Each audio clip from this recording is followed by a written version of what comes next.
we had, obviously, the experiences that we first had here, we have so much to do with worship and praise and warfare, which was not my choice. That was not was not my call. I was going to be a very quiet folk musician and sing really gentle, sweet songs to Jesus, and maybe he'd like me. And but God was not going to have it. So he began to fire off the rockets, and Bobby Connors, who was here, had Christine come from the crowd up on the stage and start interceding for me on stage. Well, that's seriously weird, isn't it? And Rick was... I know that look. I almost approve of this.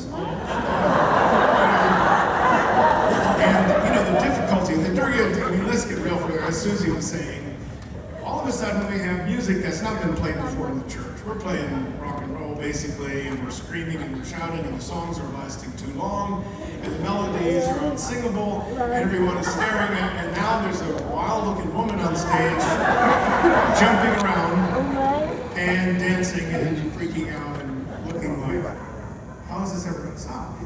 And I remember watching Rick I'm trying to be conscious. What are we doing here? He's paying for this. And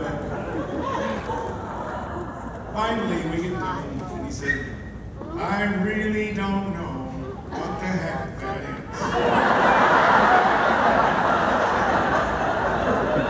I said, but it is God. That's all I know. This really is God.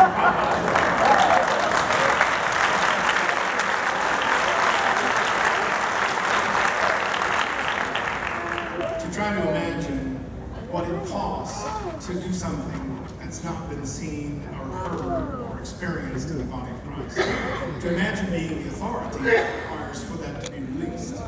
Because what we haven't realized, and many of us who are attempting to be spontaneous, God is not really calling us to spontaneity, He's calling us to respond to Him.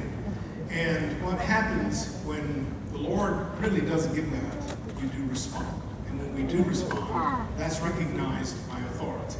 And authority will back it up. They'll fight for it. And I found out later that, as Susie said, lots of people didn't want this. Lots